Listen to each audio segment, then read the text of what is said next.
সাম্প্রতিক ঘটনাবলীর জন্য বিএনপি জামাতকে দায়ী করে ব্যাপক ধরপাকড় চলছে দেশব্যাপী। আজকেও দুটি গ্রেপ্তারের ঘটনা।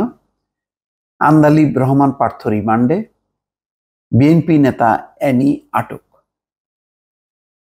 তো যাই হোক, 5 দিনের রিমান্ডে নেওয়া হয়েছে আন্দালিব রহমান পার্থ, বিএনপি নেতা অ্যানি আটক, আরো অনেক নেতা ইতিমধ্যে আটক হচ্ছেন এবং হবে।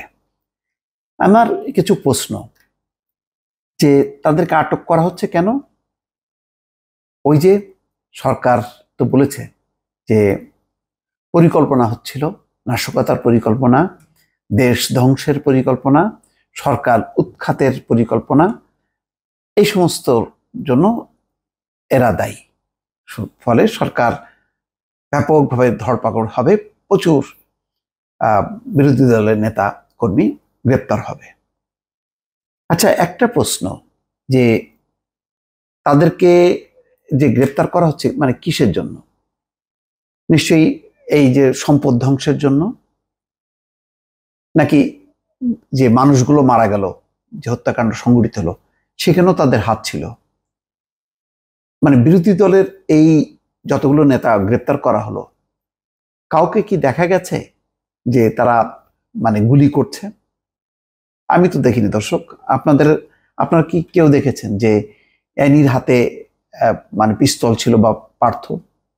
তো যাদের হাতে একেবারে আমরা দেখলাম ভিডিওগুলোতে যে সরাসরি ফায়ার করছে, অথবা যদি বিশ্ববিদ্যালয়ের অঙ্গনের যেই একেবারে গোল চিহ্ন দিয়ে বিভিন্ন মিডিয়া দেখালো ঢাকা বিশ্ববিদ্যালয়, সেই রাজু ঠিকাদার, যেই ছাত্রলীগের এক্স নেতা ছিল, তার হাতের পিস্তল দেখলাম। তারপরে চট্টগ্রামে দেখা গেল একদম গোল চিহ্ন করে 2 থেকে 3 জন, আর ঢাকায় তো অনেকের হাতে।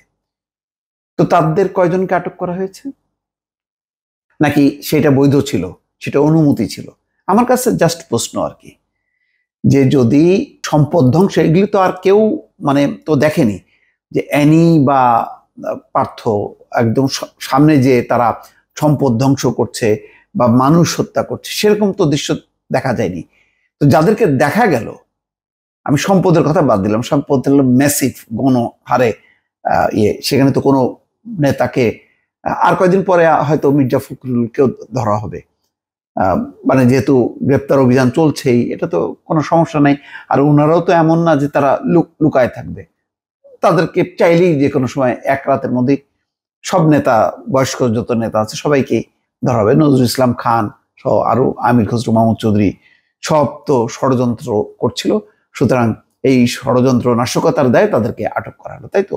এবং অনেক তথ্য বের হবে, তাদের স্বীকারোক্তি হয়তো আসবে। কিন্তু কথা হলো, যেই দৃশ্যগুলি আমরা দেখলাম একেবারে ঘটনার শুরু থেকে ঢাকা বিশ্ববিদ্যালয়ে, একেবারে যাদের হাতে অস্ত্র, যাদের মাথায় হেলমেট, কয়জন হেলমেটধারী আটক হলো? এই হেলমেটধারীরা কি আক্রমণ করেনি সাধারণ ছাত্রছাত্রীদের উপর? তাহলে এই যে তদন্ত, এই যে নাশকতা, এগুলি সব বিরোধী দল। আর তাদের যে প্রকাশ্যে যে আইন হাতে তুলে নিয়ে যে তারা ঝাঁপায় পড়লো, একেবারে মানুষের প্রাণ সংহার করলো, কয়জন আটক হলো? এই বিচার এইভাবেই চলবে বাংলাদেশ? দর্শক ভালো থাকবেন, আল্লাহ হাফেজ।